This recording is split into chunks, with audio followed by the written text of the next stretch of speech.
Download करो श्यामाभक्ति app और सुनिए आरती, भजन, मंत्र और लाइव वॉलपेपर्स, सब एक जगह। कर्तव्य, क्रोध और नियति, ये 3 शब्द जानते हैं, एक पूरी महागाथा को बयां करते हैं। आज हम उसी कहानी में गोता लगाने वाले हैं। परशुराम की कहानी, एक ऐसी ऋषि की कहानी जिनके हाथ में शास्त्र नहीं, शस्त्र थे। तो सवाल यही उठता है ना कि आखिर एक ऋषि, एक ज्ञानी ब्राह्मण हथियार कैसे बन सकता है? उनके अंदर एक योद्धा का वो भयानक गुस्सा, वो क्रोध कैसे जागा? यही विरोधाभास आप देखिए परशुराम के चरित्र का केंद्र है, और आज हम इसी गुत्थी को सुलझाने की कोशिश करेंगे। तो कहानी की शुरुआत करते हैं पहले अध्याय से, जिसका नाम है एक श्रापित शुरुआत।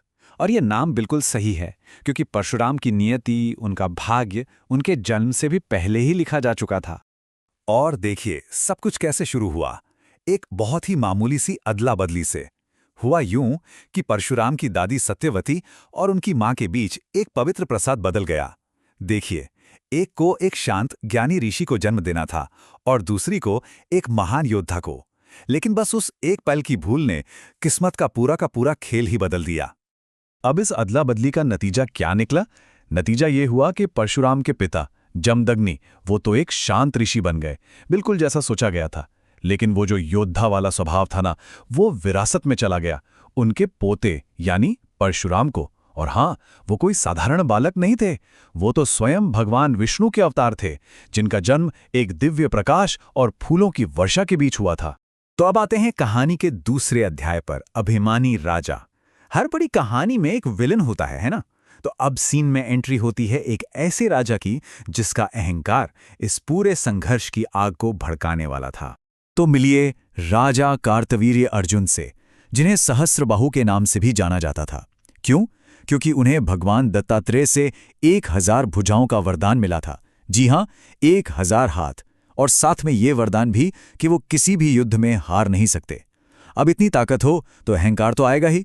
उनका घमंड इस हद तक बढ़ चुका था कि एक बार तो उन्होंने खेल खेल में शक्तिशाली रावण तक को बंदी बना लिया था।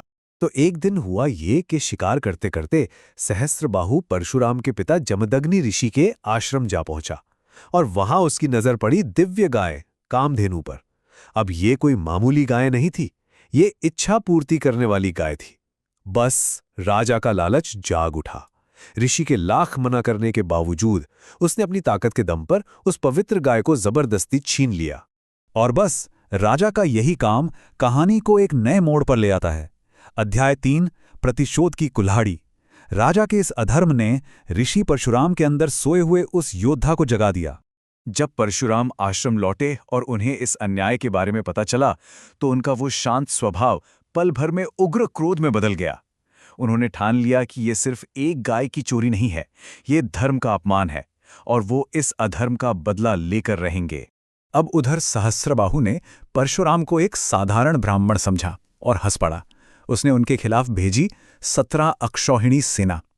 अब आप सोच रहे होंगे, ये अक्षौहिणी क्या है? ये एक बहुत बड़ी सेना की टुकड़ी होती थी, जिसमें हजारों रथ, हाथी, घुड़सवार और पैदल सैनिक होते थे। तो सोचिए, 17 अक्षौहिणी का मतलब है करोड़ों सैनिकों की एक विशाल सेना, और वो भी सिर्फ एक अकेले योद्धा से लड़ने के लिए। लेकिन परशुराम ने अकेले ही उस पूरी की पूरी विशाल सेना का सफाया कर दिया। वो इतनी तेजी से लड़ रहे थे कि ऐसा लग रहा था मानो सैकड़ों परशुराम एक साथ युद्ध के मैदान में उतर आए हों। और आखिर में उन्होंने एक एक करके राजा की वो 1000 भुजाएं काट दी और उस अत्याचारी का अंत कर दिया।